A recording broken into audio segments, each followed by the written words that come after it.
It would have been more appropriate for Mr. Trudeau, Prime Minister of Canada, to address this House according to Article 144, an article which was specifically designed to debate violations of human rights, democracy, and the rule of law, which is clearly the case with Mr. Trudeau.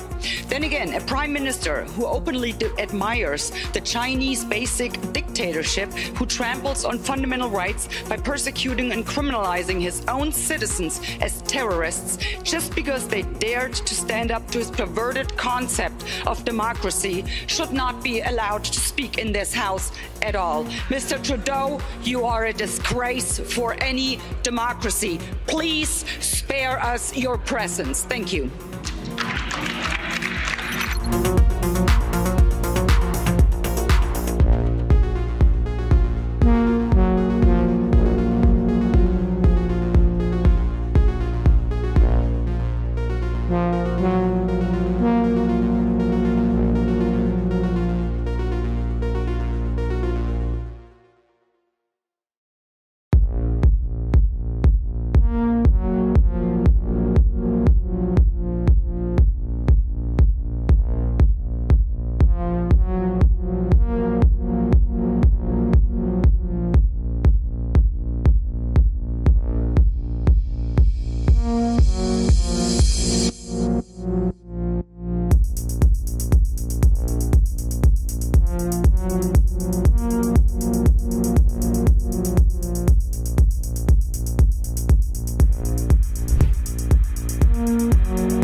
Become involved when disinformation poses a threat to the security of our country. It is when there's a connectivity to a threat to our country. It could be a threat, a connectivity to violence. And what this working group does, is precisely what I would think you would want it to do, which is to take a look at the work, the disinformation work that our department has done, and ask the following questions. Do we have policies? Do we have guardrails? Do we have Yeah, standards? but here's the to problem. ensure- We can't I even mean, agree. We can't even agree what disinformation is. This is- You well- can't even agree that it was disinformation, that the Russians fed information to the Steele dossier. If you can't agree to that, how are we ever going to come to an agreement on what is disinformation so you can police it on social media? Senator, I have 2 points, if I may finish. Number one, that what this office, what this working group does, because it's not an office, what this working group does is ensure that there are guardrails, definitions, standards to make sure that the free speech rights, the civil rights, civil liberties, and privacy rights of individuals So are do not you impinged. think COVID disinformation threatens our national security? And number two, if I may, Senator, and number two, is it your proposition that when the cartels spread disinformation with respect to our immigration policies to try to lure vulnerable migrants to our border illegally? I think you've got no idea what disinformation is, and I don't think the government's capable of it. Do you know who the greatest propagator of disinformation in the history of the world is? The U.S. government. Are you familiar with McNamara, the Pentagon Papers? Are you familiar with George W. Bush and the weapons of mass destruction? Are you familiar with Iran-Contra? I mean, think of all the debates and disputes we've had over the last 50 years in our country. We work them out by debating them. We don't work them out by the government being the arbiter. I don't want you to guardrails. I want you to have nothing to do with speech. You think we can't determine, speech by traffickers is disinformation? You think the American people are so stupid they need you to tell them what the truth is? You can't even admit what the truth is with the Steele dossier. I don't trust government to figure out what the truth is. Government is largely disseminating disinformation.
Rationality belongs to the cool observers, but because of the stupidity of the average man, he follows not reason but faith, and the naive faith of the proletarian requires necessary illusion and emotionally potent oversimplifications, which have to be provided by myth-makers to keep the ordinary person on the right course.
honourable colleagues, but the answer to war is not more war, it's peace. And peace isn't delivered by the barrel of a gun, it's delivered by diplomacy, by dialogue. You can wish away your continent's history, but we share a continent with Russia. We will sit down with Russia. There will be a negotiated peace, and this organisation should be promoting it earlier rather than delaying it and making sure that more Ukrainians die. Your feigning of sympathy rings hollow. It makes me sick, to be honest with you.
We had a good discussion on ensuring global energy security and adequate oil supplies to support global economic growth. And that will begin shortly.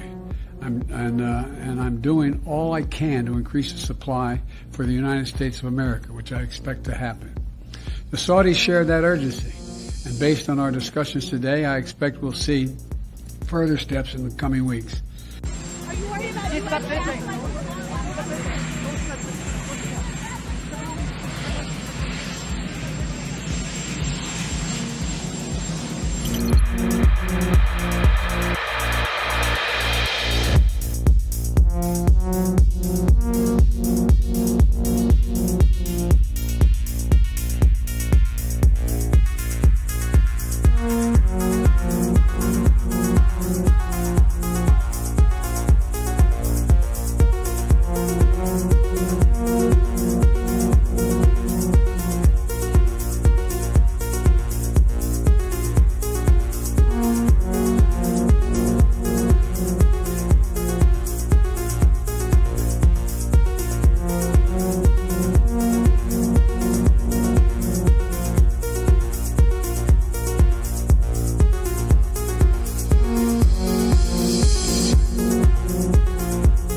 Well, one of the four principal functions of the CIA is to gather intelligence and ideally forward it to the president, the users of information, the policymakers, as they say.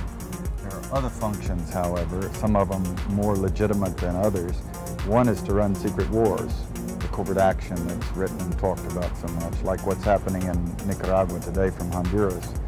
Another thing is to disseminate propaganda to influence people's minds, and this is a major function of the CIA.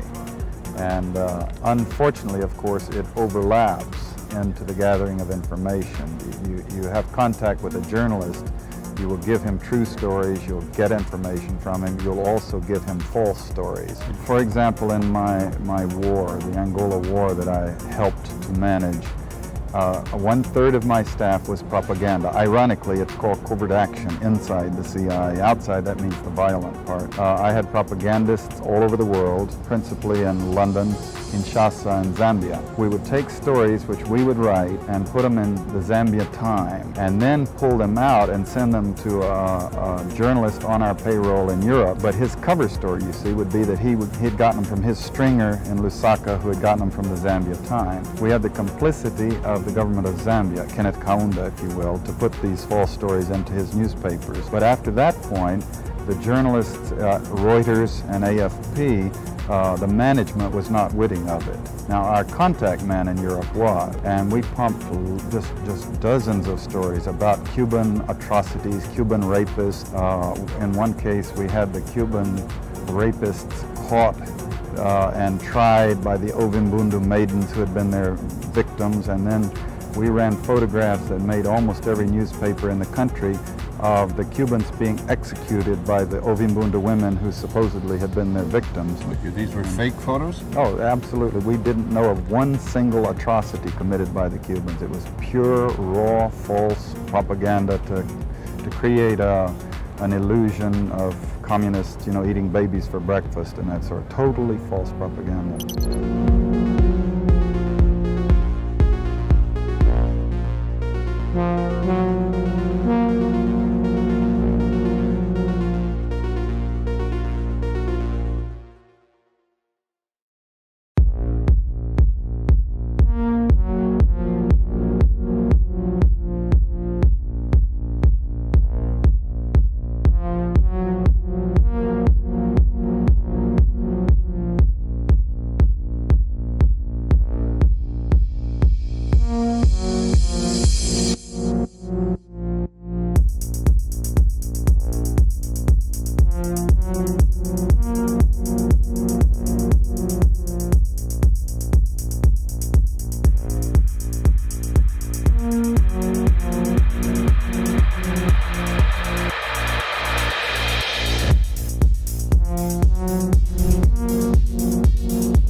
I can no longer remain in today's Democratic Party that's under the complete control of an elitist cabal of warmongers who are driven by cowardly wokeness, who divide us by racializing every issue and stoking anti-white racism, who actively work to undermine our God-given freedoms that are enshrined in our Constitution, who are hostile to people of faith and spirituality, who demonize the police but protect criminals at the expense of law-abiding Americans, who believe in open borders, who weaponize the national security state to go after their political opponents, and above all, who are dragging us ever closer to nuclear war.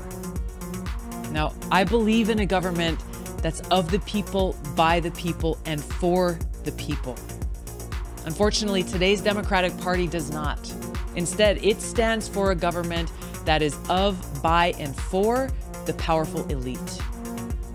Now, I'm calling on my fellow common sense, independent-minded Democrats to join me in leaving the Democratic Party. If you can no longer stomach the direction that the so-called woke Democratic Party ideologues are taking our country, then I invite you to join me.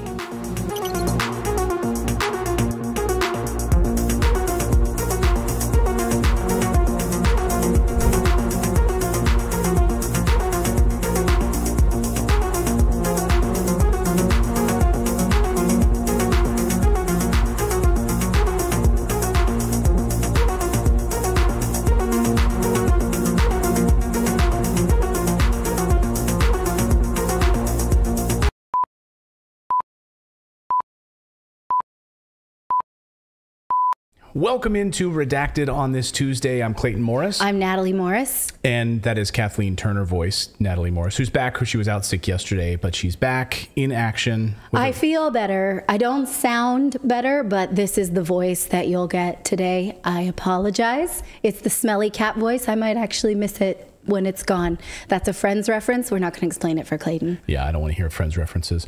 I should mention, before we get into what's coming up on the show, we do have a 30-minute countdown at the beginning of the show because we're a live show every day at 4 p.m. Eastern time. So if you're watching the replay, that means we're not live anymore. And all you need to do is just fast forward to exactly 30 minutes and we start the show. And we've added chapter markers now. So all you need to do is click show open in the chapter, and that's when the show begins. So you don't have to complain about the 30-minute open. The reason we have that there is because YouTube sends out alerts. It takes a long time. Rumble does as well. So that's why we started. We have that chapter intro and that 30-minute intro. So we do have a busy show for you on this Tuesday. We're going to look at the very latest on China. So it was amazing to watch the mainstream media, the Western media, jump all over the story, say, look, Xi Jinping is about to be overthrown. This is such an important story. All of these people are protesting COVID lockdowns. Good for them. Wait a minute, quite a bit of media hypocrisy when people were doing the very same thing in the Western countries and they were being mocked and called far right-wing nut jobs for doing the same thing. So we'll look at the China opening story this morning. Plus, major media outlets are deciding to rally around Julian Assange. Is this altruism? Are they trying to do the right thing? We're going to present you with that, plus maybe an ulterior motive they might have. Oh, interesting. And also, Nancy Pelosi, remember her husband, Paul Pelosi, was hit in the head with a hammer. There was an NBC reporter who covered that story and actually broke part of the story wide open on that. It was confirmed by the police and confirmed by the district attorney. Well, that reporter went missing. He's disappeared, vanished. So where is this reporter? We're going to unpack that story on the show tonight. Plus, Elon Musk says he's going to show us all, quite soon, all of the official documentation around Twitter's censorship policies, and we have some popcorn ready. We do. That, and we're going to talk about Canada and their assisted suicide story, which is absolutely crazy. All of that and more. If you're ready to get uncomfortable on this Tuesday, then Redacted starts right now.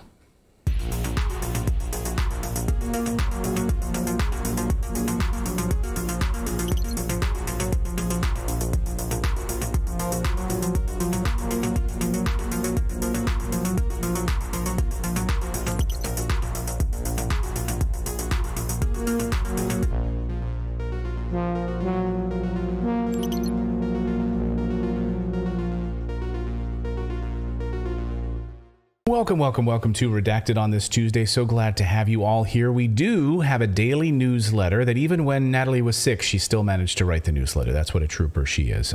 So if you go to Redacted.inc, you put in your email, not .com, Redacted.inc, sign up for the free newsletter. We had over 1,000 people sign up for it last night. So thank you. Oh, that's exciting. Yeah, and you'll get a welcome email. You just need to make sure that it doesn't wind up in your spam folder or your junk folder, and then click confirm that you want to receive the newsletter. And every morning over your cup of coffee, you'll get a great newsletter with about 5 or 6 stories that we're covering here at Redacted, stories that you won't see in the mainstream media. And yeah, you can read it in about 5 or 10 minutes over your cup of coffee. So thank you so much for signing up. Redacted.inc is the place to go. So welcome, welcome, welcome. And please hit that like button. Also, if you subscribe to the channel, like Mo Yoga, then you'll get your name appearing on our screen, and we really appreciate it. Thank you for joining our community. That's right. So welcome and subscribe. And thanks to all of our Rumblers as well. Please subscribe over there. We're nearing 100,000 subscribers on Rumble. So love you guys on Rumble as well. That's exciting. I know.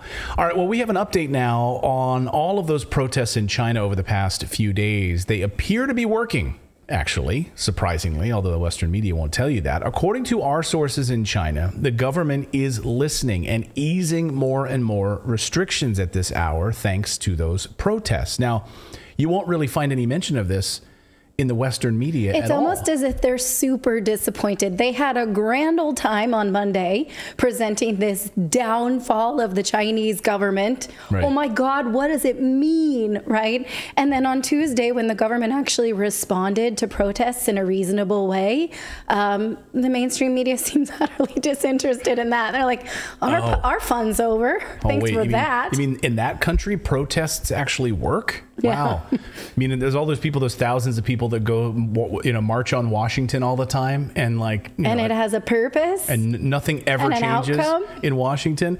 So according to secondary reports out of China earlier this morning, and our own primary sources inside of China, controls are expected to be relaxed. And earlier this morning, China's state council officials weren't suddenly wearing masks during their meeting. Now, up until now, they've always worn masks. Take a look at your screen at this meeting. So all of them removed masks. And look what these protests have brought. Now, look at the lower left-hand part of your screen. Even the translator in the lower left part of your screen, not a translator, she's a sign interpreter. Sign interpreter, yeah. She was always wearing a mask.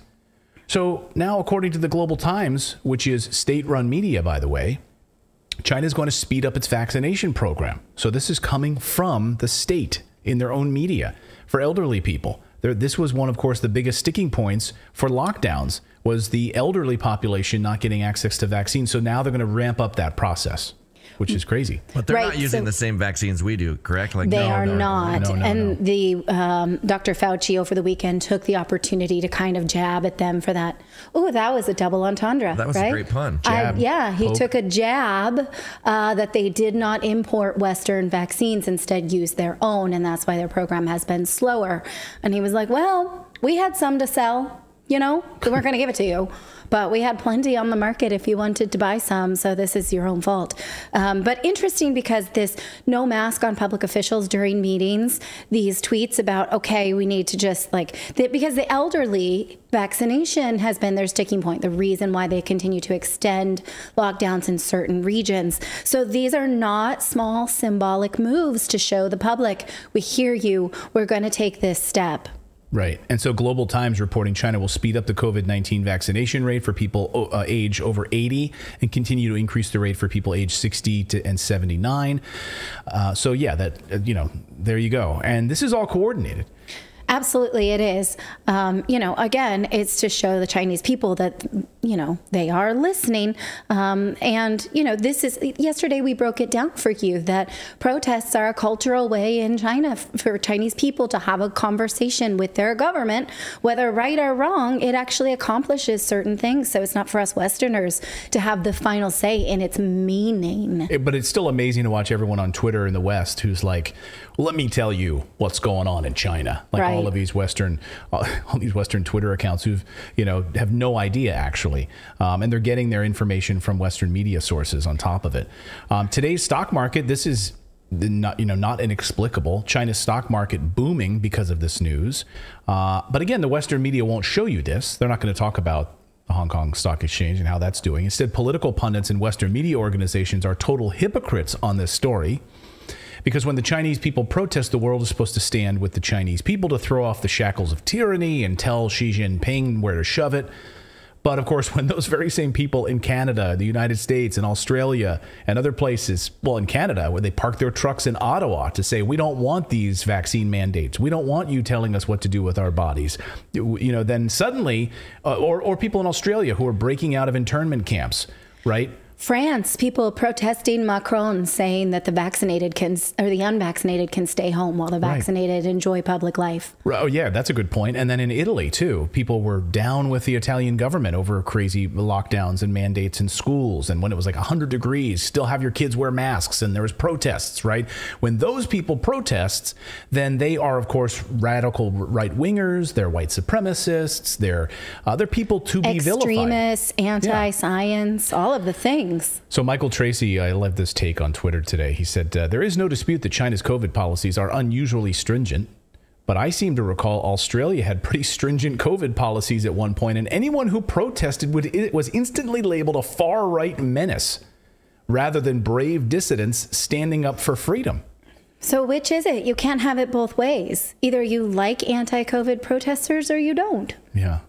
Of course, that's exactly what happened. Remember when Australia started rounding people up, putting them in COVID internment camps, and if you didn't get, vaccinated, you wanted to live your life, you couldn't. They were rounding you up. I don't recall hearing the Western media actually complain about this. In fact, if you talked about it like we did on this show earlier this year or last year even, you were called, the comments were amazing to read because they were like, how can you spread this conspiracy theory? How you guys are, whatever, you guys are right-wing radicals. I'm like, well, first of all, we're not right-wing at all. I don't know where you got that from. We're not radical. We're just telling you what's actually happening in Australia. But we were vilified for that.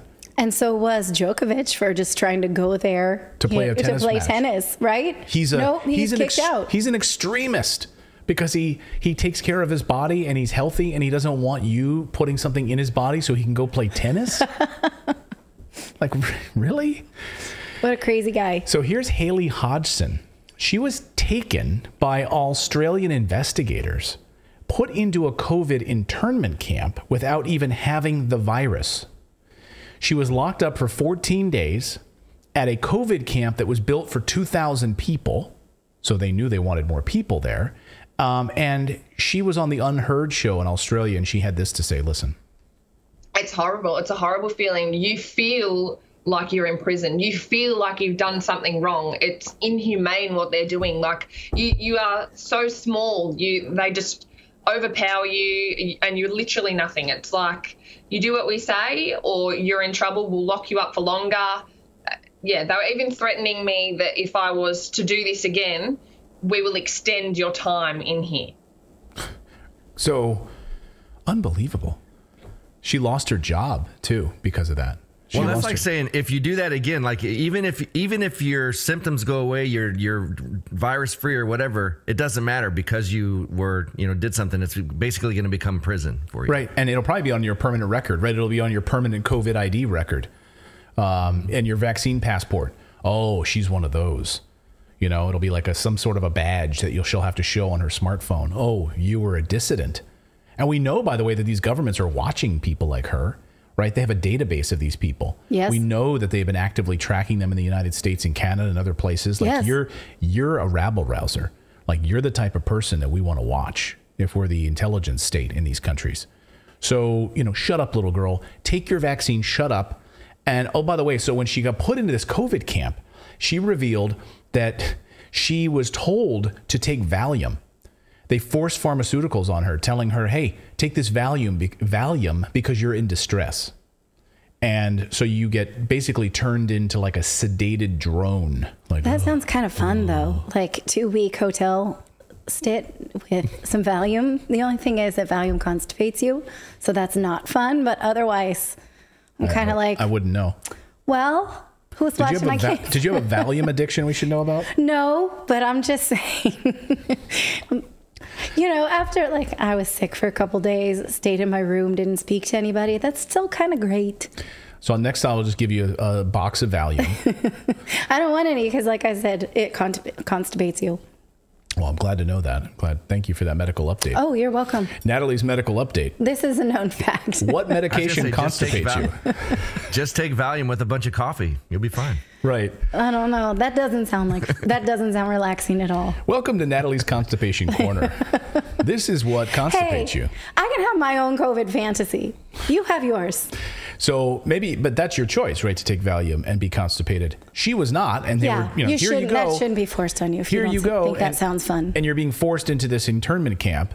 And by the way, you were referred to as a conspiracy theorist when we covered this story about the Australian internment camps. I mean, literally, people mocked us for it here on this show. They told us we were liars. Don't fall for that story. It's garbage. Last year, regime lovers told us that we were bad people, that these, and by the way, that these people who didn't want to take the vaccine were causing trouble. They didn't want the government doing these things to their bodies. They were rabble rousers. They were labeled conspiracy theorists. Watch this in Canada. They are patently false, yet disinformation campaigns and conspiracy theories have become a fact of our lives these days, particularly in politics. Most get ignored, even laughed off. But there is one theory suggesting Canadians will be forced into COVID-19 internment camps that has now caught the attention of the Prime Minister. I was chatting with a group of students the other day, and a young woman asked me about COVID internment camps, and I had to explain that as we consume increasing amounts and various sources of information online and around us, we need to continue to be attentive to source. We need to continue to be attentive to comparing various reports and looking for trusted sources. Oh, okay. Trusted sources. So it was all fake then, of course. What he was saying was all a lie.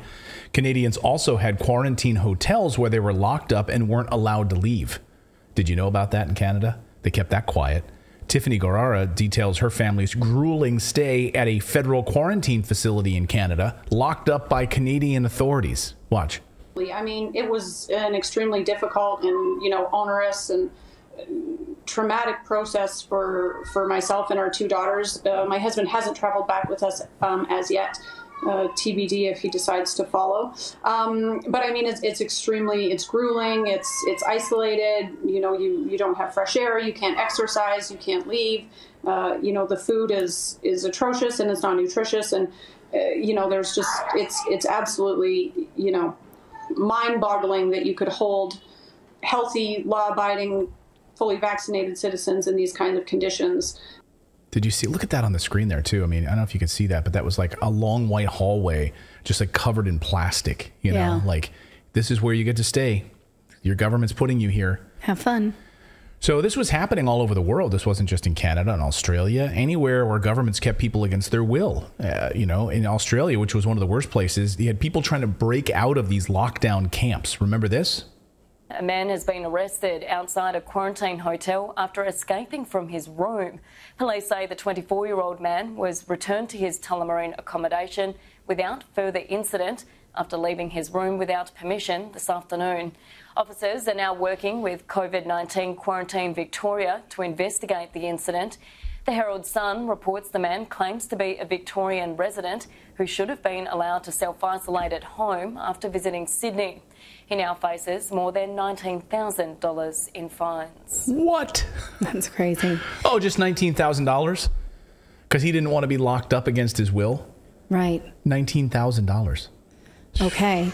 Now, we're not making excuses for Chinese lockdowns at all. We are pointing out a contradiction between how the media was fine with it for Western countries and is not fine with it for Eastern countries. But today, as China admits that it needs to make some changes in order to make life livable for its citizens, the Western media is all but devoid of stories showing that this may be in the process of being resolved. You would think, given how they splash it across headlines all day Monday over the weekend as well, that they would give us this update like life will be changing there. This is a sign of a government conversation. They're not. In fact, look at just this morning on CNBC, China protests could usher in more authoritative Xi era, analyst says. Okay, why? Is a good question. Look at the Financial Times. Xi Jinping's myth of infallibility tested as zero COVID protests rattle China. Well, okay, or another way to look at it is that there is, in fact, a conversation with the people happening right now, and he shows that he is a leader who listens to his people, possibly. right? That's another possibility rather than this extrapolation. Let's look at the Associated Press. Global shares mostly rise as markets eye China protests. Now, when I took these screenshots, this resolution had been unfolding for several hours, and the mainstream media just continued to show these headlines without any real, like, maybe this will change for them, maybe this is a real sign. That's not clickbaity enough, apparently. No, I mean, it's amazing, too. And you see, like, Max Blumenthal had a great thread today, too. Our friend of the show, Max Blumenthal from the Gray Zone, he tweeted this. He said, I despise the corporate media that heroizes Chinese protesting interminable lockdowns, not because those Chinese citizens are wrong, but because that same media painted the Westerners who defied the COVIDian regime as criminals as they bravely defend their basic human rights. And, of course, he had a few really good examples of this, some that I'd forgotten about. But here is the pro-China one from CNN just the other day, or earlier this morning, or sorry, yesterday. At the heart of China's protests against zero COVID, young people cry for freedom. Freedom. Oh, it's young people who are crying for freedom. They don't want to be locked up? Oh, okay. So then how did CNN cover it when it was in Europe? And young people didn't want to be locked up and didn't want jabs by their governments. Here's how CNN covered Europe. Europe's loud, rule-breaking, unvaccinated minority are falling out of society. We don't want any of that riffraff. Max, that is so great. I mean, just putting that, I was like, oh, those side by sides. I'm sitting here laughing. There's so many of them. I have a whole stack of them in my office. All of this hypocrisy. I just chose a few here that I think are pretty good. Max Blumenthal tweets this: the trophy, though, for liberal hypocrisy goes to Amnesty International, which issued an unusual statement condemning Canadian anti-lockdown protesters as white supremacists and backing Trudeau's recession while warning Chinese police against arresting citizens protesting harsh lockdowns. So here is Amnesty International. Here's a great one. China. Government must not detain peaceful protesters as unprecedented demonstrations break out across the country. Then here's their take on Canada. Watch this one. Amnesty International Canada's statement on Freedom Convoy blockade, Ottawa. Amnesty International has been following with great concern the developments relating to the Freedom Convoy blockade in Ottawa. Amnesty International Canada is deeply troubled by the reports of violence, harassment, intimidation, and hate speech, which have surfaced since January 29th, said Amnesty International Canada Secretary General.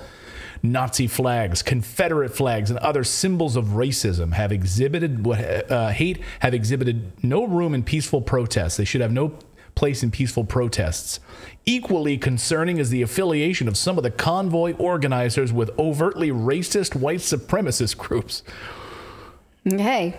Totally debunked. It's even and you can be anti-government there. Condescending. Even the what?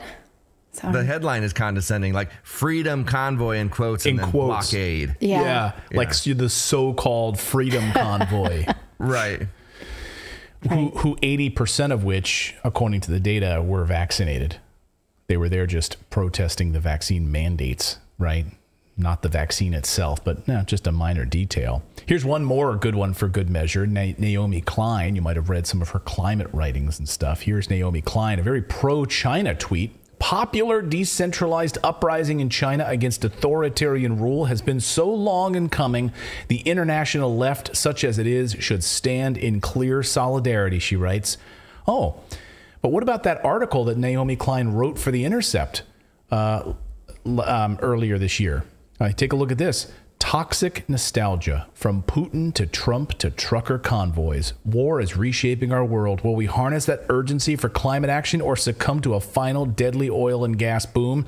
And she goes on to slam those people involved in these trucker convoys and anyone who was pushing for freedom. I love the hypocrisy. Let us know your thoughts on this story in the comments below. We've got more news to get to on your Tuesday.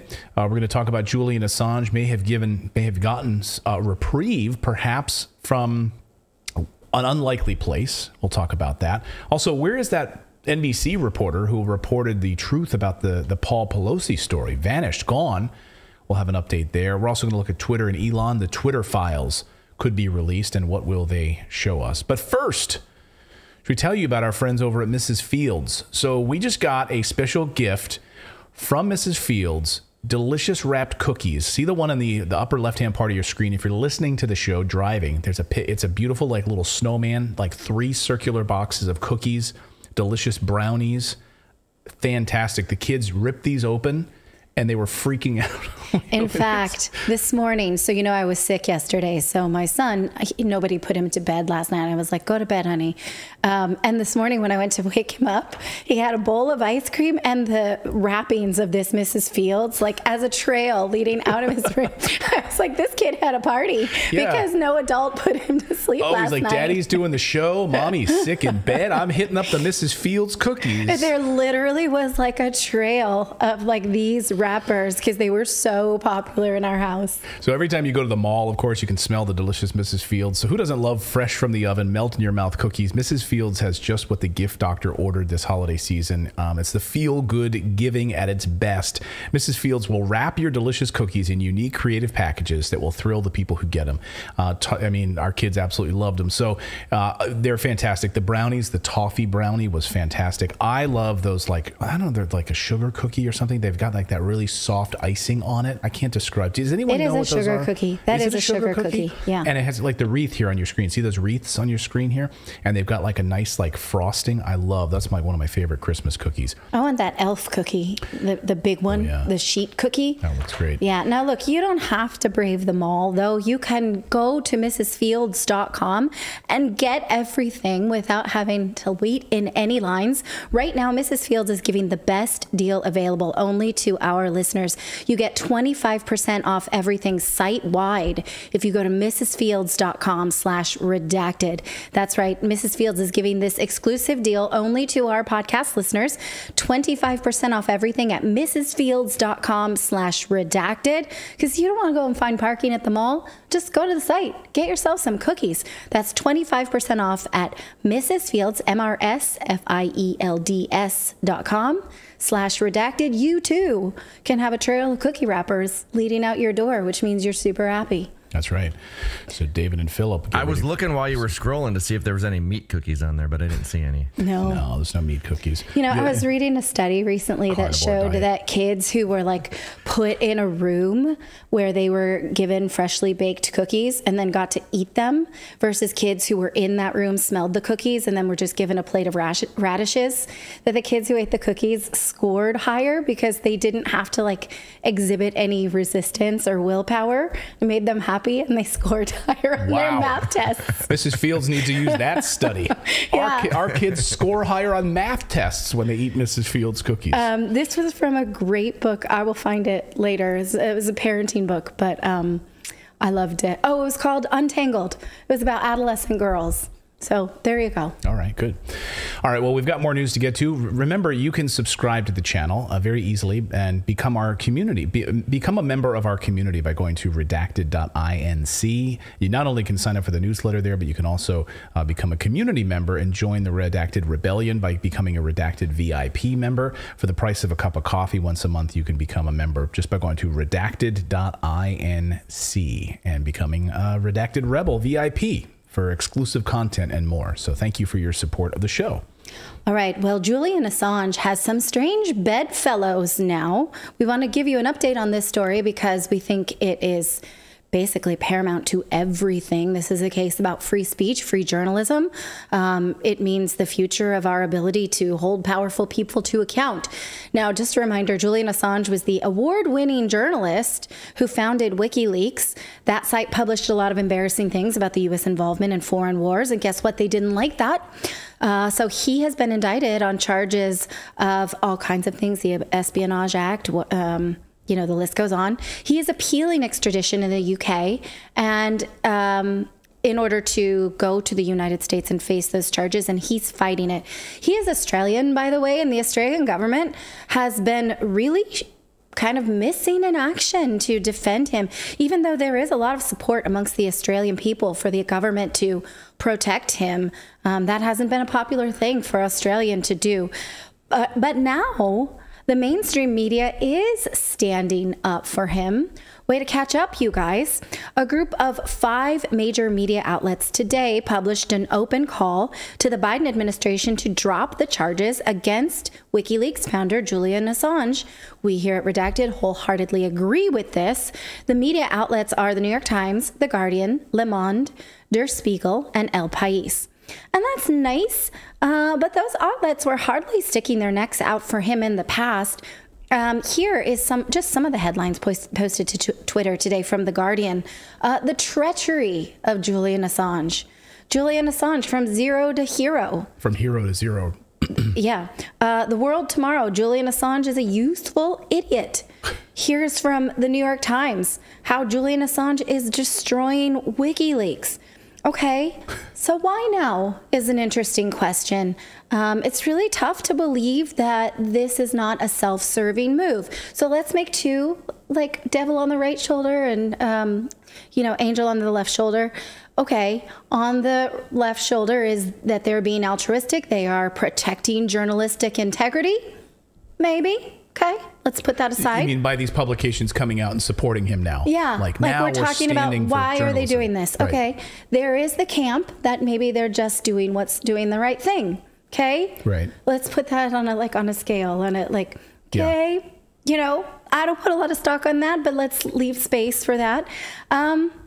So according to their statement, if we're giving them the benefit of the doubt, they say this: the Obama-Biden administration in office during the WikiLeaks publication refrained from indicting Assange, explaining that they would have had to indict journalists from major news outlets too.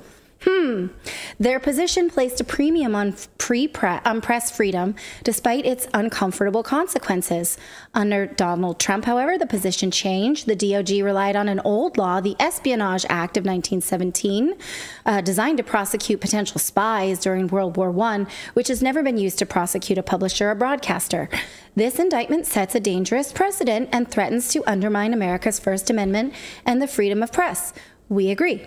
Holding governments accountable is part of the core mission of a free press in a democracy. Yes, true. Obtaining and disclosing sensitive information when necessary in the interest is a core part of the daily work of journalists. If that work is criminalized, our public discourse and our democracies are made significantly weaker. Yes. Yes. Exactly. Noble, right? Right. Okay. If you can't hold powerful people to account, you can't hold empires to account, then they have total control. Right? Government should always fear its people. People should never fear its government, like Thomas Jefferson said. And most governments now in the West, we fear our governments because of their total control. Without journalists, we can't hold them to account. Right, and that's why those protections were put in place in the first place for journalists. Yes. Right. Exactly. True. Okay, so we've put our defense against them doing the right thing on one side. But let's see if there's any element of self-serving nature in this. Glenn Greenwald explained this when he was writing for The Intercept after the Assange indictment was first reported. So let's roll back the time machine. What did he say? The Obama DOJ, despite launching notoriously aggressive attacks on press freedoms, recognized this critical principle when it came to WikiLeaks. It spent years exploring whether it could criminally charge Assange and WikiLeaks for publishing classified information. It ultimately decided it would not do so and could not do so, consistent with the press freedom guarantee of the First Amendment. After all, the Obama DOJ concluded such a prosecution would pose a severe threat to press freedom because there would be no way to prosecute Assange for publishing classified documents without also prosecuting who? The New York Times, the Washington Post, the Guardian, and others for doing the exact same thing. Oh. As the Washington Post put it in 2003 when it explained Obama's decision not to prosecute Assange, justice officials said that they looked hard at Assange but realized that they had what they described as a New York Times problem. A New York Times problem. If the Justice Department indicted Assange, it will also have to prosecute the New York Times and other news organizations and writers who publish classified material, including the Washington Post and Britain's Guardian newspaper. Now that's interesting, those people that were mentioned, because those were the signers of today's treaty in defense of Assange. The Washington Post was not one of them, but the New York Times and the Guardian both were. So interesting, right? Right. I mean, so But now they're saying, I'm trying to wrap my head around. So now they're saying that they support this. They support him being freed, cleared, right, acquitted, whatever, right? Well, the thing is, the reason, of course, is that this means that if any of their journalists want to do deep digging stories on anything like this in the future, or they get access to certain documents, or perhaps they already have access to certain documents that they're just not reporting about. Well, no, what I'm saying, though, is that if the Assange indictment actually is able to go to trial, they will too. Yes. These same outlets will also have to be indicted, will also have to be dragged into this. There's no way. Do they get a choice? I mean, don't prosecutors have a choice on who they indict? I don't. Well, again, the Obama Department of Justice did not see how they could leave them out of this. If it became a part of like who published and who didn't, and you had a list, and WikiLeaks was on a long list, and you only chose one, how will they answer for that when it goes to trial to a judge? So again, go ahead, David.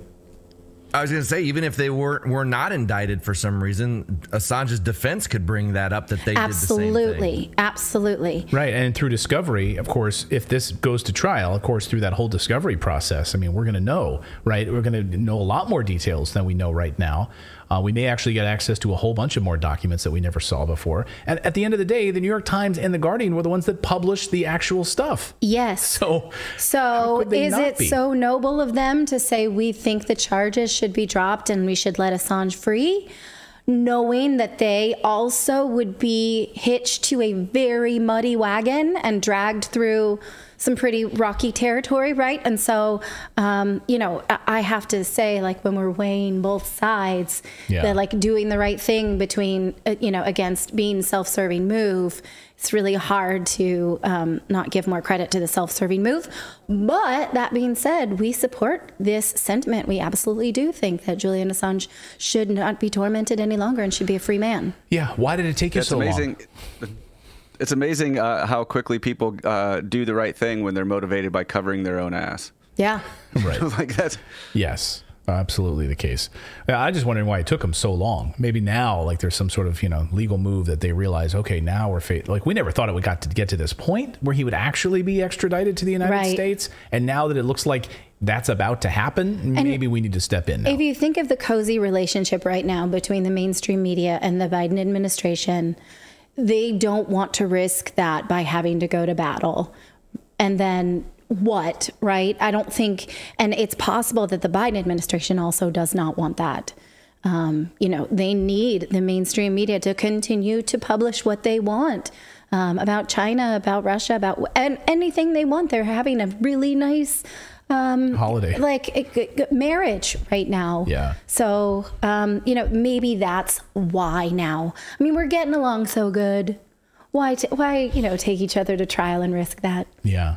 And we're going to talk in a little bit here about the Twitter Elon story as well, coming up in just a bit, because that Twitter files and what was the government hiding. So this is all sort of intertwined here, right? What was the government colluding? How was Twitter blocking this information from getting out publicly, so that you didn't get to learn what was happening with the Hunter Biden laptop story? So when Elon releases the Twitter files, oh, I can't wait for that. That's going to be really exciting. So we're going to talk about that. But first, let's talk about this. So just like Julian Assange, when the regime doesn't like your reporting, apparently makes you disappear. Now, sometimes, from their publications, and other times, like Jamal Khashoggi, they actually make you disappear. So here's the reporter that we want to talk about, Miguel Almaguer. He's the NBC News reporter. A few weeks ago, we brought you the story, the mysterious story of the NBC News reporter, here he is, who told us the truth about what happened in the Paul Pelosi story. After his report aired, which was factually accurate according to the police and the district attorney's filing, okay, that's where this information came from, and separately then confirmed by another NBC News report who's witnessed the body cam footage and confirmed Almaguer's story. He went missing, gone. He was suspended from NBC. His report was deleted from NBC's website, and it was taken off of Twitter completely. Gone. The story is gone. You can't find it anymore. Disappeared. And now no one has heard from Miguel. I mean, no one professionally has heard from him.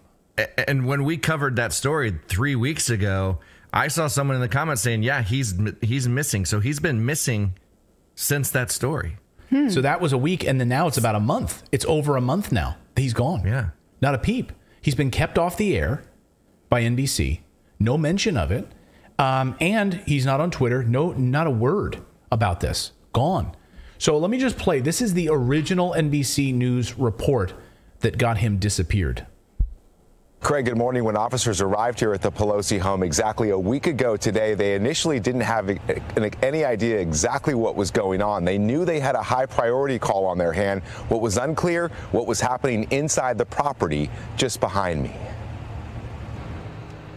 This morning, Paul Pelosi is home, back at the house that became a crime scene a week ago today.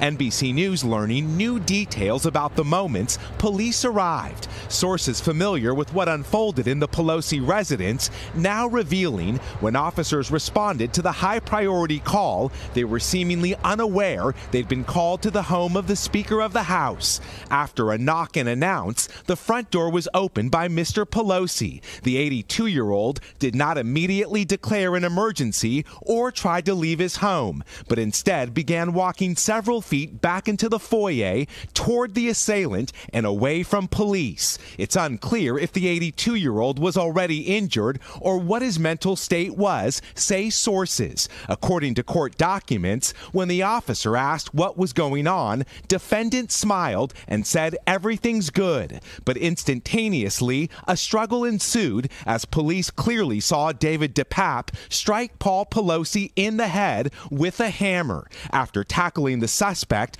officers rushed to Mr. Pelosi, who was lying in a pool of blood. What we do know is he brutally attacked Mr. Pelosi and attempted to kill him. After spending several days in the ICU, Pelosi, who is recovering from a fractured skull and serious injuries to his arm and hand, is now home, where Capitol Police remain on alert. Investigators have previously said Pelosi did not know DePape when the 42-year-old broke into his home. Why Pelosi didn't try to flee or tell responding officers he was in distress is unclear. Fear takes over. So that's the original report. But it was really the first part of that story that got him in trouble, because then it was disappeared from the website. The idea that Paul Pelosi opened the door himself. Which NBC has, well, the local affiliates have continued to report on and do stories. Who opened the door, with which hand was also relevant. So certain, outlets are continuing to ask this. We're not extrapolating anything that we don't know. It's just a simple, why do you open the door? Who did it? Was there somebody else there? Those are the questions. Right. And the district attorney, that's what it said in the district attorney's report. That's what it also said, according to sources who were looking at the body cam footage. This is what they said in their police report. And then the Department of Justice puts out a separate story, like a separate argument and a separate narrative about this. So who at the White House or at the House of Representatives or Nancy Pelosi's office calls up NBC in New York like, look, you got a report that's on your website right now. We want it taken down. I would love to know who was colluding with these companies, like who from the White House or the House of Representatives, Nancy Pelosi's office, was on the phone calling NBC, asking them to remove this report. And oh, by the way, send this reporter packing. Now, this is not crazy, given that we had Mark Zuckerberg sitting down on a podcast saying the FBI called us about Hunter Biden's laptop. So we already know that the Justice Department or other government officials run defense on stories they don't like. This is no longer crazy talk. No. And of course, NBC, and then you had the Biden administration coming out saying that, hey, this was an act of right-wing. Other media outlets came out. This was a right-wing political violence by an enraged Trump supporter. That story fell apart pretty quickly, right? Inflamed by right-wing conspiracy theories and anti-Pelosi sentiment. And then, of course, we found out that, DePape, the guy that attacked Pelosi, was a Canadian national living in the U.S. illegally. He was a nudism enthusiast. He lived in a bus with Black Lives Matter sign hanging on the school bus that he lived in. So Okay, well, I guess your story fell apart pretty quickly there, didn't it? But that still doesn't answer the question, like, where the hell is this reporter? What did he do wrong to deserve this type of treatment? Was he paid off some sort of big severance? Like, hey, just go. You're not allowed to talk. We don't want you to, you're not allowed to post on social media. You're not allowed to go on the air. We're going to give you a big severance package, but we want you to retire. Yeah, take a long vacation, Miguel. I'd love to have him on the show. Miguel, if you're looking for employment, come here to Redacted. We won't redact you. Like, we would love to be able to share this story. I would love to know. I would love to know. But you know that he's either being paid to be quiet. Well, if you're a reporter and you have some sort of moral compass. Yes, but you and I both know that if he's let go, he still most likely has a non-compete in his contract. That means he can't go to another outlet. Clayton and I both worked for NBC and CBS and Fox News. And if for any reason we wanted to leave our contracts early, we had a non-compete, meaning we couldn't go to another network. And so it's possible he just can't. And that if he speaks about it, you better believe they are going to enforce it. So they can pay you off. They keep you quiet with legal maneuvers. This is how they keep you silent. But it's an unbelievable story, and I hope. Well, I would hope at the very least he has some kind of severance, because it doesn't seem like he did anything wrong, and he shouldn't just be out of work for this. They're like, Miguel, you're kind of close to retirement age now. Wouldn't you like to enjoy the holidays with your family? Here's a nice severance, but you can't ever talk about this story ever again. We got a call from Nancy Pelosi's office, so. And we don't know. It's funny the things that, you can get a severance for media companies, like, you can touch some ladies, you can, all of that. Oh yeah, you'll stuff. get a big settlement. You get a big settlement. Yeah. You can say what they don't want, and then you get a nice vacation. So unbelievable. I mean, at least the call came from the Pelosis and not the Clintons. Am I right? Yeah, that's true. Well, to be honest with you, as far as we know, to be clear, we don't know. We don't have any idea. Or if it's somebody that's very close to Nancy Pelosi, right inside of NBC, one of the heads of NBC, we just have no idea. But clearly, if he's not working, he's been silenced, and they've scrubbed that story from their website. Something happened. I mean, it's Occam's razor, right? Yeah. Figure this out. So we've got more news to get to here on this Tuesday night. We're going to talk about Twitter, the Twitter files, and what Elon is about to unleash on the world. What could we find out inside of these Twitter files? We're also going to talk about eugenics and, of course, what's happening in Canada. Very, very troubling. Why eugenics is still alive and well. People thought it went away after World War II. Oh, no. Oh, no, it's still here, just under a different name. It's evolved. We'll talk about that.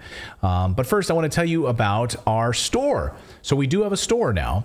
We're very excited. I saw a lot of you made your orders last night. Get them in time for Christmas holiday shopping season. So if you go to redactedstore.com, you can support independent journalism. We've got our new mugs. We've got our new hats. We've got some hoodies, polo shirts, T-shirts. We've got the black hats there, the red rimmed hat. We've got the faded gray hat as well, which is one of my favorites. The hoodies are the zip-ups as well. So all manner. This is our first launch here. This is our first batch. So we're very, very excited. And we got a water bottle, like if you want to have, stay hydrated. Everyone's got to stay hydrated. Wouldn't you love to have a really nice redacted water bottle in your backpack as well? So check them out. Go to redactedstore.com. You can get your redacted merch right now. Support what we do here on the show. And as David mentioned last night on the show, if you order, so the hats take a little bit longer, because they're handcrafted hats. They have to be, printed and everything, and make sure that the embroidery looks great. So if you order a hoodie, if you order a sweatshirt, those might come first, but you might have to just wait a few more days to get the hats. Okay, so just be aware. Get those orders in now for the Christmas season. So redactedstore.com is the place to go and check those things out. So thanks to all of your support for supporting independent journalism.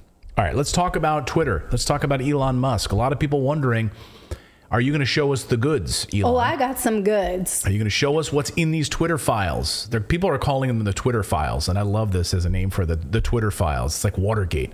What are in these files? Like, how is the White House, how is the government colluding with social media companies to keep things censored, blocked, so that we didn't know about it? Well, we're going to tell you what Twitter already has done, because there's some really interesting moves that have not had a lot of press, because certain liberal celebrities are like boo-hooing into their kombucha about Elon Musk being at the helm of Twitter.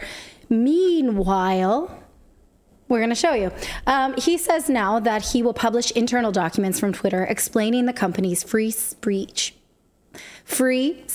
suppression policies. That's not easy to say. Here's the tweet. He says the Twitter files on free speech suppression soon to be published on Twitter itself. The public deserves to know what really happened. Yes. Go on. One user then pointed out the most glaring censorship episode in recent memory.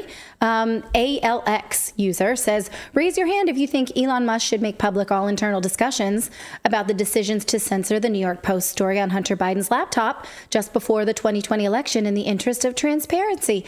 And Musk says, yeah, this is necessary to restore public trust. He agrees. Okay, we absolutely want to see that. But also, raise your hand if you are interested in censorship around the pandemic. Everybody here? Yes. I raise my hand. I like to see Well, the same user above that we just mentioned, ALX, points this out, that Twitter has changed its policy about COVID. In fact, he's right. This is a live link from transparency.twitter.com. It says that effective November 23rd, 2022, Twitter is no longer enforcing the COVID-19 misleading information policy. Did you know that? What? Did you know that, David? Wow. I did not, but that's awesome. I mean, I've noticed that a lot more things are being posted. There's still some doctors that aren't back, but there's a lot more being posted on both sides. So yes. I'm in for it. Like, I've been loving Twitter lately. Okay. Now, this is interesting because on the same site that has this new update to Twitter policy, it shows how many Twitter accounts have been suspended since the pandemic began. Take a look at this chart. Now, it's interesting. It kind of starts slow in 2020 when we were in the heart of lockdowns and pandemic. 2021, it gets ramped up. Why so much more in 2022 when life is opening up? I'm very curious about this. This is around, like, if we think back to our experience of when this is happening, and it really ramped up over the summer. Interesting. I really feel like it's because that's when the narrative really started to fall apart. Like, they were no longer able to push the same things they were earlier. Yes. So, like, it was a lot easier to tell about them, hey, those people are just idiots. And yes. The same goes for also around that time, we started to have some data about adverse reactions. So people were like saying, wait a second, we need to look into this. And those accounts were getting blocked and banned because people were starting to share. When did the Pfizer documents come out?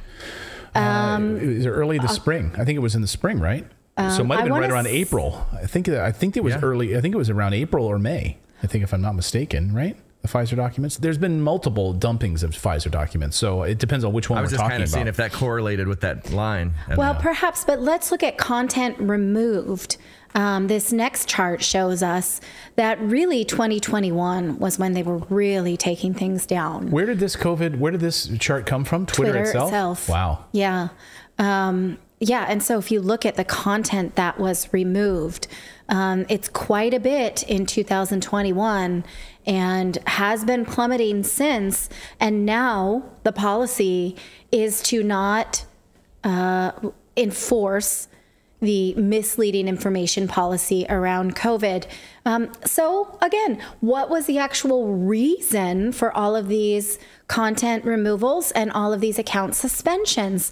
Twitter has been using the, reasoning of, we're just doing what the CDC says or what the FDA authorized and that kind of thing. But now we know that while these suspensions were peaking, according to those charts, the FDA knew certain things and had already debunked certain things, and Twitter stuck to a certain narrative long after those things could not be proven. So why?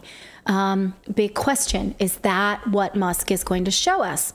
Another example of what we might see, other juicy tidbits around certain Jeffrey Epstein. In fact, today, Epstein Island was trending, and so was for the holidays. Epstein client list. And most people were shocked, I say, that this was even allowed to trend, because most people theorize that this has been suppressed. It is now worth noting, though, that a lot of the same people who are, because now that this is trending, you can see a list being shared. I chose not to share it because I'm not sure exactly how to verify this. These things have not even been released publicly. But I read the list, right? And it's interesting that a lot of the names on these lists are the same people who are freaking out about free speech on Twitter. Oh. Which is interesting. Interesting. So the people that are on the Epstein client list are the same people that are like, we got to get rid of this Elon Musk. We got to get rid of this guy. There is a lot of overlap. I'm just going to say this again. Like we don't know the list until we know the list. We only know we got one Pritzker recently. That's all we got, right? Okay, there's more, but we have to wait, which is interesting. Now, in fact, instead of going after COVID tweets or protecting Epstein users, it seems that Musk is doing the opposite. Take a look at this thread. I'm sorry it's small. I'm going to read it to you. This is from a person who specializes in information that is against child trafficking laws. So Eliza Blue, she says, wow, the most popular hashtag used to sell certain abusive material on Twitter is completely cleaned out. She says even, she's not going to post the hashtag for obvious reasons, but they're gone. She says, correction, the 3 biggest hashtags used by these abusers selling this material have been eliminated. Yes. She says, this is huge. To those who weren't aware yet, Twitter actually added a direct reporting option for this exploitative content, while previously it was not available before. Now it's easy to find, and she posts screenshots. She highlights them themselves. I don't think people know that you can use a ruler for highlighting. Let's look at this next one, because you see when people highlight things on a screen, it's kind of like there's a ruler function, guys, just so you know. Anyway. Wait, there's a ruler function on your computer? No, there's a ruler function to highlight things. Oh. You know, when you want to take a screenshot and highlight something, you can use the ruler in order to highlight. Anyway, I'm just being a Virgo. I'm super glad that she shared this stuff. I don't mean to take away from that. Okay. So let's not focus on that. But take a look at the screenshot. Let's not focus on that after I brought it up. I can't help it, but okay. Hey, look over there. That person's overweight, but let's not focus on that person's weight, even though I brought it up. It's what's called a parallipsis. Like, I'm not going to say it, but I just said it. Okay, but take a look at this. This shows you how, now if you see something that is exploitative, specifically of children, you can mark it directly. She says, this is new. It wasn't there before.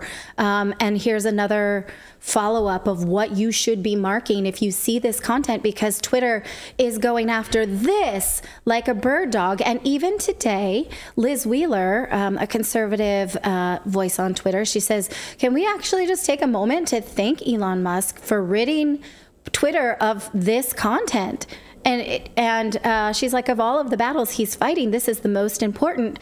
And he says this will forever be our top priority. So you would think that all those celebrities leaving Twitter would be happy about this and less concerned about like COVID misinformation. And no, there's no stories on this. So over the weekend, this story started breaking, and I was seeing commentary about how, hey, all of a sudden Elon Musk is removing all sorts of child exploitation.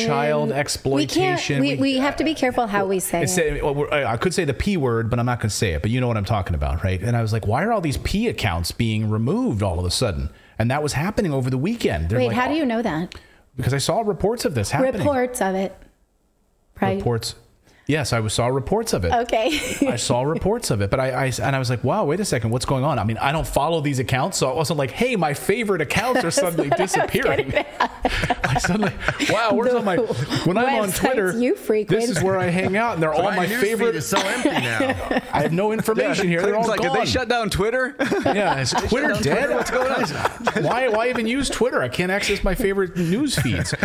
No, I saw reports of this, and I was like, really? Is this actually happening? So yeah, so good for Elon, like removing these child trafficking Twitter hashtags and other things that were allowed to propagate. If you just think about the hypocrisy for a moment, like this stuff under these liberal leaders and these people that were running Twitter, that they allowed this stuff to propagate. But we're going to block and censor Hunter Biden's laptop story. Right. These excuse me, if you're just tuning in, I'm getting over a cold. So these celebrities who are really worried about saying things about COVID are not actually saying, well, actually, this is the content we should be concerned about, not necessarily COVID. I love this reply that I saw on Twitter. One user shared about Elon coming in with all this big reveal. So that's the mood. This was just one reply. Twitter free speech. If you're listening, because I got an email from a viewer that said, "Hey, remember, a lot of us listen to your show while we're driving trucks, driving taxis." Sorry. I got a London taxi driver that wrote me and said, "Hey, when you guys do stuff where I can't read it, I don't want to get in a car accident." So it shows Elon pulling up a lawn chair like at a kid's soccer game, and he plops the lawn chair down, and it says, "Hey guys, I'm here to party." And it's got a box that says Twitter free speech suppression data, which is like a box full of stuff. Yes. But he's like, "Hey, I'm here to show this off." All right, so that's the vibe. I love that he's exposing the people too that are doing this, and he's like, I'm going to expose the advertisers. He's like going after Apple right now, which is a major player, and I like, seriously, I've been sitting back and just watching and just like, it's finally time. And the thing is, it is a billionaire that is the only one that could get away with this. Like, we could not. We would, like Parler tried. Parler would have been blocked. They would already been taken down. Yeah. But Elon has the money and the power to be the only one that can take on the other elites and most likely get away with it. This is why they were so scared. This is why they were so scared of him. Are scared, were scared. They knew that he was going to do this. They're like, oh, and they call him, they paint him like he's a loose gun, he's a loose cannon.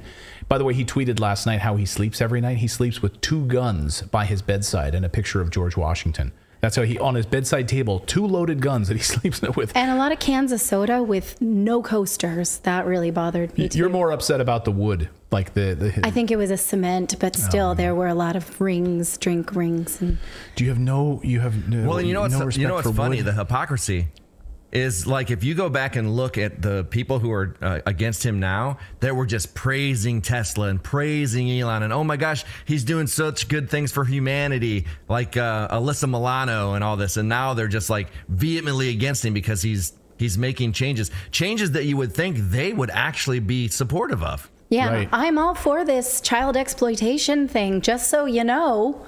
I think that's the thing to use my voice to say. I don't have a voice, but you know what I mean. My platform, rather than get freaked out about whether or not someone wants to like talk about vitamin D as a curative. One of the big angles also, a lot of things. Sorry, go ahead. I was just gonna say really quick. A lot of people also don't realize that he's making us now the customer and not the product, like all these other social medias that's absolutely free, where we're the product to corporations that are running ads. He's now making us a customer and going to give us features and doesn't really care as much about the ad revenue as us being the product. Yeah, and one big part of the story that I'm excited about is the fact that he talks about that the amount of pro-psyops or psychological warfare operations that are being conducted by, like, you know, the media and governments on Twitter is ridiculous. So he tweeted this. He said the amount of pro-psyops on Twitter is ridiculous. He said at least with the new verified, they pay $8 for the privilege of psyops. It's crazy. And so, yeah, I mean, think about that. Like, they're running psychological operations, like pushing out bot armies, pushing out verified, they're doing all sorts of crazy stuff. And they're aware of it now. They're aware of it. They know that they're paying for it. So they're paying for like verified accounts in order to run these psychological warfare operations on people. Is it crazy? Your tax dollars will. A lot of them are run by governments. Well, all right. So there you go. So U.S. tax dollars going to use. That's what we should be investigating. I would love to know in these Twitter files, like, what government organizations are actually running psychological warfare operations on people. Like, which ones? We know. We did. We covered an investigation here recently about the U.S. Department of Defense running them on Iran. Afghanistan, Yemen, we know that already. And against the American people. Using Twitter and Facebook. Yeah. So the White House was asked about this yesterday, and I think that this is really telling. So watch how this reporter phrases the question to Jean-Pierre about Twitter and the concerns over Elon Musk. Like, you can tell this reporter is equally as concerned, a mouthpiece of this intelligence state. Watch. This is a critical moment, really, in terms of ensuring that Twitter does not become a vector for misinformation. I mean, are you concerned about Elon Musk says there's more and more subscribers coming online. Are you concerned about that? And what tools do you have? Who is it at the White House that is really keeping track of this? So look, this is something that we're certainly keeping an eye on. And look, we have always been very clear and that when it comes to social media platforms, it is their responsibility to make sure that when it comes to misinformation, when it comes to the hate that we're seeing, that they take action, that they continue to take action. Again, we're all keeping a close eye on this. We're all monitoring what's currently occurring, and we see it with our own eyes of what you all are reporting, and just for ourselves what's happening on Twitter. But again, social media companies have a responsibility to prevent their platforms from being used by any user to incite violence, especially violence directed at individual communities, as we have been seeing, and the president has been very clear on calling that out. He'll continue to do that, and we're going to continue to monitor the situation. Go ahead, Phil. And continue to monitor the situation. We are all watching. She is like, she said, she's like the Gordon Ramsay of word salad. Like, I don't think I've ever heard her just give a straight, this is the answer, boom, done. It's like, I never. She always says we are clear. We've been. She's like we've been very clear. We've been very. She loves that phrase. Right. We've been very clear. Yeah. We've been very clear. But I'm never clear. So we're all watching this internally. So all of us at the White House right now, instead of concerns about inflation or diesel prices or food prices or the collapsing housing market or any of those things, what we're really concerned about and we're watching very closely is misinformation being shared on Twitter. But it was okay when we were perpetrators of misinformation on Twitter. We were fine with that. But now that people actually have a voice, we're very concerned about this. We're watching it very closely. Let me be clear. Really troubling. Let us know your thoughts on that in the chat below. We've got more news to get to. We're going to talk about this Made television commercial in Canada and why eugenics are alive and well, just under a different name. I guess that name was out of fashion, but they are back in a big, big way. Actually, they never went away. Journalist Whitney Webb is going to be joining us to talk a little bit about that story. But first, I want to tell you about how you can make some money right now. Time to get some free money in stocks. 10 years ago, one of the best trading platforms on the planet was created. Our show sponsor, Moomoo. They are celebrating their 10th anniversary right now, and they're giving away some free money additionally. They're giving away a bonus $10 right now when you open an account, in addition to the 15 free stocks valued up to $30,000. Now, when you sign up, open an account and make your initial deposit.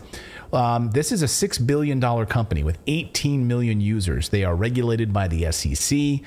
They are massive. It's one great trading platform where I buy a lot of my commodity stocks. If you want to build out a really strong portfolio, start small. Start small, get those free stocks from them. And you don't have to do anything else with the account. If you don't like the stocks you got, let them grow in value and then sell them. And then you've got cash in the account. You can do with it what you want. So maybe you take that money you got, that free money, and then you start investing it in the things that you want. Perhaps you want to invest in gold stocks. Perhaps you want to invest in silver producers. Perhaps you want to invest in oil companies, etc., who are actually pulling minerals and natural resources out of the ground that can help us survive. Maybe that's where you want to put your money. Build out a portfolio. Like 60 stocks or more, build out a really long-term portfolio. You can learn how to do that on their trading platform. They have a whole e-learning academy, which is totally free, on how to trade, how to look at the markets, how to study all of that, get alerts, set all of those things. It's all free inside of the app. So check them out. The way to get these bonus stocks, though, when you sign up and get that $10 bonus for their 10th anniversary, is to go to redacted.inc/Moomoo. You have to go to that URL. So they'll know you came from us. Redacted.inc/Moomoo. That's MOOMOO. And our thanks to Moomoo for supporting what we do here at Redacted. They've been a long-term partner of ours, and we much love to them for supporting what we do here and supporting independent journalism. All right, let's talk about this. So if you thought lockdowns and forced vaccinations were bad, well, this is outright evil, what they're doing in Canada, in my opinion, and 11 other Western countries, by the way. It's not just Canada. The eugenics program to reduce world population is still alive and well in these countries. And now they're even rolling out assisted suicide television advertisements. So is life too hard for you? Got high credit card debt? Maybe you can't pay your car bills right now, your student loan bills or your car loan bills. Well, no problem. We've got a solution for you. This is a real advertisement for a retail company in Canada. Watch. Last breaths are sacred. When I imagine my final days, I see bubbles. I see the ocean. I see music. Even now, as I seek help to end my life, there is still so much beauty. You just have to be brave enough to see it. Yeah, so she's no longer with us. All is beauty. Wow, they're making it trendy. Yeah, very trendy. That's his part. They're spending money on advertising to say to you, hey, you know, if you're depressed, you're anxious. You can tap out. You can tap out now. Tap out. We support this. This will help the global population problem that we think we have, right? This is part of the plan. So since 2016, I mean, it's absolutely evil. It like gives me chills thinking about this. Like, this is what we're facing right now. It's incredibly disturbing. Since 2016, Canada's medical assistance in dying, that's what it's called, medical assistance in dying, or MAID, M-A-I-D, their laws have allowed severely or terminally ill and disabled people to choose to die by either euthanasia, legal drugs administered by a physician, or physician-assisted suicide, which typically entails a provider that is prescribing lethal drugs and then a patient takes them independently. So listen to these numbers. More than 10,000 Canadians died this way last year, up 32% from 2020, and accounting for 3.3% of all deaths in Canada. That's a staggering number. Yeah. 3.3% of all deaths. Yeah. And if you think about it, it's already the most lax in the world. Canada is already the most lax in the world. The measures are set to grow even more permissive. Starting next March, the country will allow people suffering solely from mental illness to seek euthanasia. As we've been reporting here on the show. Of course, we've been covering this Mental Illness Act, part of it, which is going to roll out in March of 2023. So this dispatch from dispatch.com, here's an interesting take. They published this piece this morning, and I want to read it to you. So don't worry about trying to follow along here. But I'm going to read this to you. Opponents of the laws argue they diminish the lives of people with disabilities and can create pressure on people to kill themselves. Persons with disabilities may decide to end their lives because of broader social factors such as loneliness, social isolation, and lack of access to quality social services. United Nations officials wrote in a letter to Canadian leaders last year warning the country's expanding MAID laws could violate the UN's Human Rights Declaration. A social assumption might follow or be subtly reinforced that it's better to be dead than to live with a disability. You think? Yeah, and that's already happening. So here's a few examples from this dispatch piece. Such concerns are not hypothetical. Roger Foley, hospitalized with a degenerative brain disorder in Ontario, recorded a conversation with a hospital director of ethics earlier this year in which his ethicist reminded him in a stay at the hospital that it would cost north of $1,500 a day. That's like a dog. Like, literally, do you want to pay the cost of caring for this dog or put them down? Yeah. Like, you have these conversations with a vet. But humans are not dogs, right? So according to Foley, hospital staff raised the idea of assisted dying, unprompted. Like, the hospital administrator, the director, just brought it up. It's like, hey, I know this is going to be expensive. Here's an idea. Or you could not. Or you could just die. We got ways for that. We've got ways. That's crazy. Canadian Sheila Elson, whose adult daughter, Candace Lewis, has several medical conditions, including cerebral palsy, said in 2016, a doctor brought up assisted suicide for Lewis in front of the young girl and told Elson that she was being selfish when she rejected the idea. You're being selfish to not let your daughter die, and we can take care of her right now. All we need to do is just fill out some paperwork and go down the hallway. We can get this taken care of for you. That, you know, that your daughter that has cerebral palsy, we can take care of that for you. There was an episode of Scrubs where they made fun of this. Like, what if we did this like animals? You know? Yeah. Like how you would put down a horse with a shotgun, right? Yeah. And in the sort of scene, JD, the doctor, he's like, I don't like the looks of that leg, Mr. Johnson. Right? Like, right. It's as if it's so ridiculous that we should only talk comedy. about this in parody. Right. This is like a Monty Python sketch or a Scrubs sketch, right? Like, yeah. But no, this is real. This is Canada. And it's happening in other countries as well. Like I said, 11, Switzerland expanding, Belgium expanding. Well, we've been covering the new eugenics program on this show for a while. Many people wrongly believe that the government-assisted eugenics ended after World War II. It didn't. It is alive and well with just a bit of rebranding in 2022. So it's still here. As we've talked about on this show, this all has its roots in Malthusian policies. So this is Thomas Malthus. He was an English cleric who believed in population control. The idea that the world can't handle so many people. It gave rise to the eugenics programs in the early part of the last century. They were able to say, hey, we've got, what he's saying is really troubling because we're going to run out of food. We've got to start putting people down. We've got to start making sure that people can't breed again. And also they wanted to selectively breed out undesirable traits in humans such as crime, criminals, theft. Yes, yeah. People who scored low on tests, people who had disabilities, people and they actually thought that they could breed out poverty, as if somehow poverty is like a part of your genetic DNA, right? That you could breed out people who just can't make money. Actually, though, the wealthiest American families were poor within 3 to 5 generations. For instance, the Vanderbilts, who today would be wealthier than Bill Gates by some estimates, within 3 generations, that generational wealth was gone. Because the kids, they didn't understand how. So the idea that you could continue to breed wealth has been disproven. So I don't know how you could then use it to think that you could breed out poverty.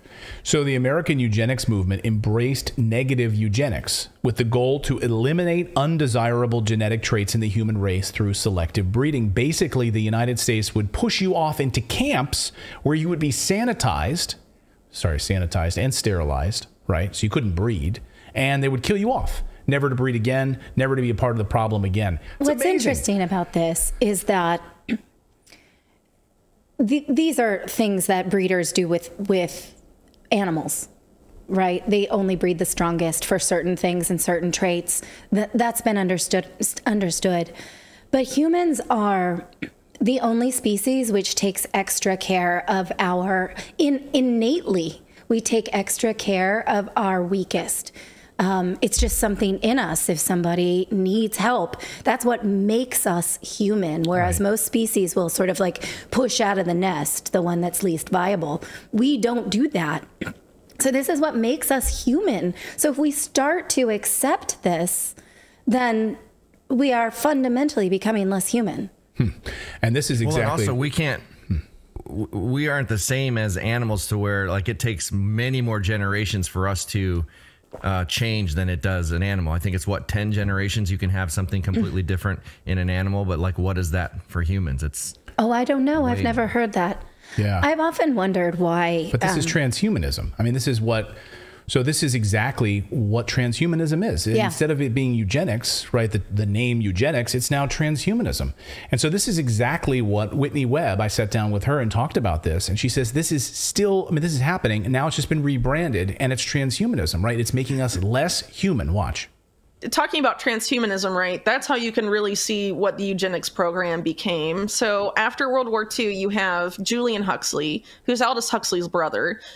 He's installed as the president of UNESCO, but he's also the president of the British Eugenics Society. And charting out his vision for UNESCO, he writes about eugenics, we need to make the unthinkable thinkable again. 10 years later, he describes how to do that in a book called New Bottles for New Wine. Which is basically him talking about the human race in that metaphor. And he creates the term transhumanism, Julian Huxley. Wow. And he says that this is the new eugenics, merging man with machine and using these technologies to manipulate genes and all of that. So, it's definitely evolved. Yeah, so it never went away. It evolved.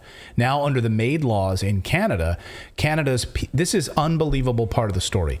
Canada's Pediatric Society says it's okay to basically eliminate children, as long as they show signs that they are mature. What does that even mean? Let me repeat that.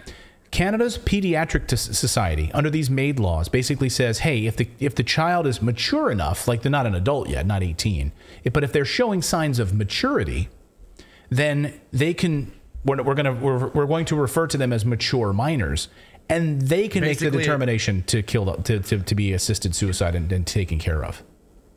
Basically, if they can decide their own gender, they can. No, but this is the same. Yeah, you make a good point. This is the same thing, is that children should be able to, change their bodies, make these decisions, make adult decisions as minors. Oh, you're 12 and you're depressed? Well, here you go. We don't even need to check with the parents. You're a mature minor. You're 12. You seem like you're mature. Do you want a doctor's note to go and, take care of that thing called life? Like, that's what we're talking about here. We have the red and blue pill. We have the hormone blocker or the life taker. Which one do you want, red or blue? Yeah. Yeah. Because continuing to live how you are right now is not an option. Unbelievable. Mature minors. It's an oxymoron, right? Well, at least crazy. I mean, I wasn't mature until I was in my 30s. Well, you're not, in fact, because right. The process of myelation does not end until you're 30. So myelation is the process by which your brain sort of gets covered in what's like a phone wire, like this wire, think of it like a plastic. It sort of matures the brain. It starts at, right at the base of your neck and then moves forward to the prefrontal cortex. And that does not end until 30. And so how are you, that's why, like, a lot of us feel like you never had a conscious thought until you were 30. Yeah. I feel like that a lot of times. You didn't. You were like still maturing your brain. So how can you allow someone to make a decision that changes their entire future before this process is complete? So, well, the thing is, I was even thinking, like, why do we even let people get married before they're 30 if that's the case? Right. Like, these are things that I'm worried about, not like, shall I remove parts of my body? Yeah.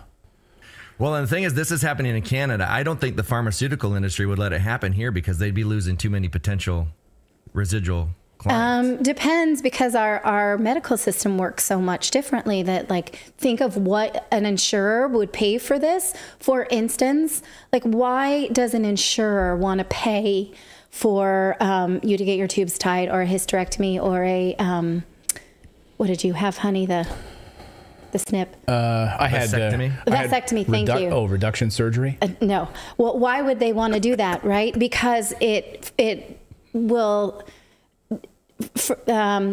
like, the future costs will be mitigated, right? So they can charge a lot for that procedure, knowing they don't have to continue to pay for things that are expensive, like another baby or hormones or what have you. So in the United States, you could see that they could charge a lot for this. The insurance companies would absolutely pay it.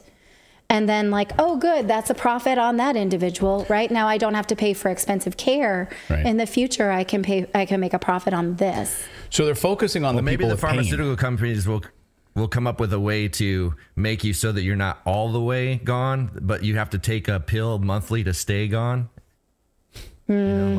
Otherwise, if you stop, like those, we did a story recently about people who were in these freezers. Right? Yeah, like, who knows? Yeah.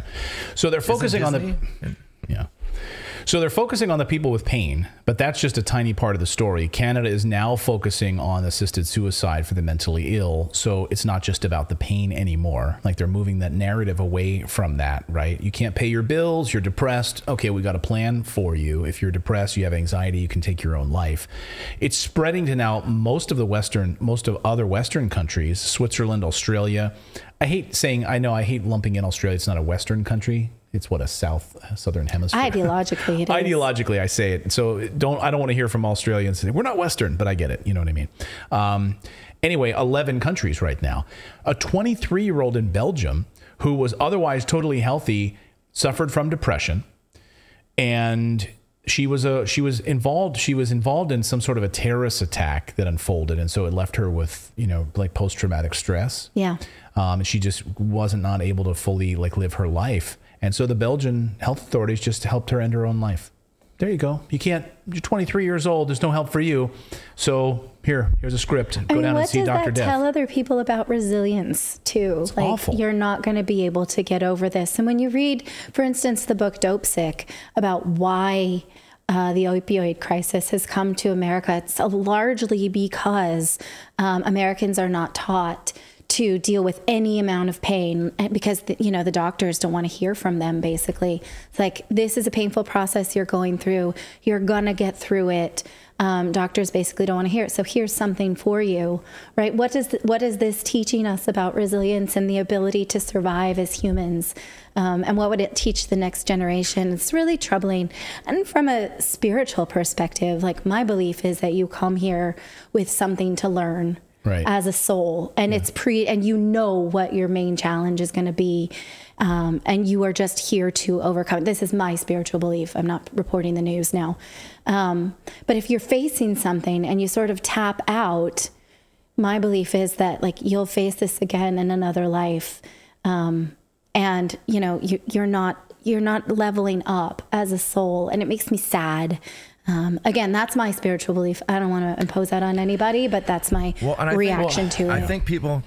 I think people put too much focus on, like, always being happy. There was I think it was Kids in the Hall did a movie about, like, this happy pill or something. You took it to constantly be happy. Brain candy. And so there's this thought brain candy. There's this thought in society that if you're ever depressed or ever sad, that's a bad thing. We have to figure out ways to not let you go there and stay happy all the time. And so it's just this pressure that if people aren't happy, they think there's something wrong with them. Right. It's like we have emotions for a reason. Didn't Buddha say, like, life is about suffering? Right, but I mean, we're here. I think that's what he said, right? Buddha said, I think, and so your whole journey is to be resilient, right? It's to overcome. It's to push through dark times. It's to grow, and that's like what we talk about in this show. You only grow through discomfort. I try to teach that to my kids all the time. You have to fall down on the ski slope, right, to learn how to ski. You have to get the bloody knee on the playground to learn.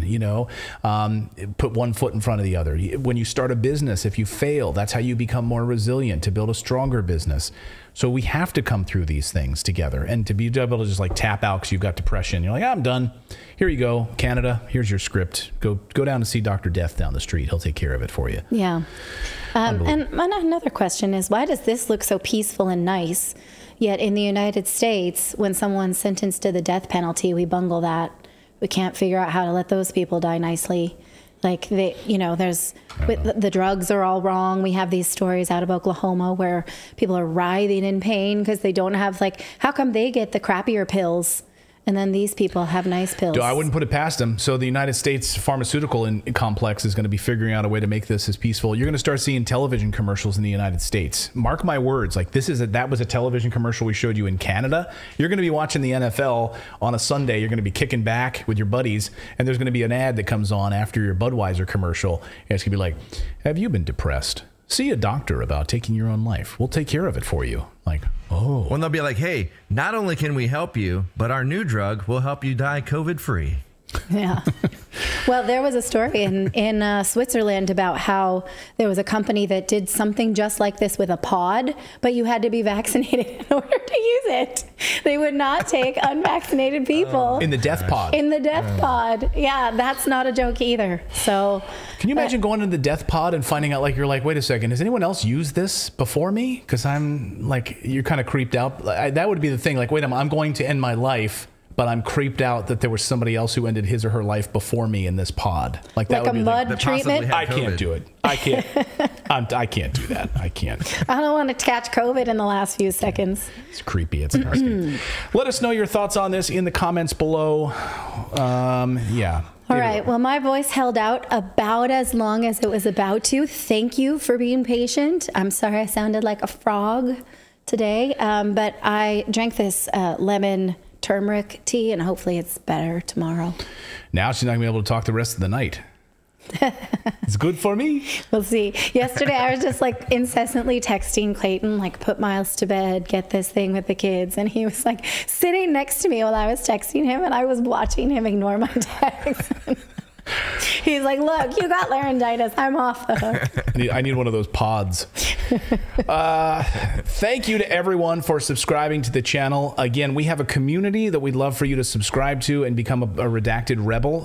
Again, if you join the rebellion, you become a Redacted Rebel VIP, and you can, just for the price of a cup of coffee once a month, if you go to Redacted.inc, that's the website to go to. And when you're there, you'll see two options. One on the left side of your screen is to sign up for our newsletter. We hope you're already subscribed.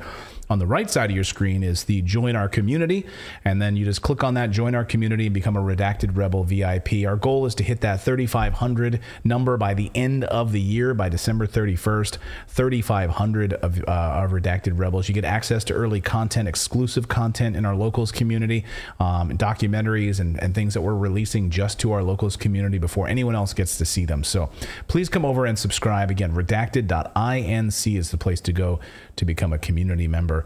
We're going to rest Natalie's voice. We're going to take it easy tonight, and we will be back tomorrow. Yeah, tomorrow, Wednesday, 4 p.m. Eastern time, we'll be here live. So thank you all for your support of the channel, and we'll see you tomorrow. Bye, everyone. Are you worried about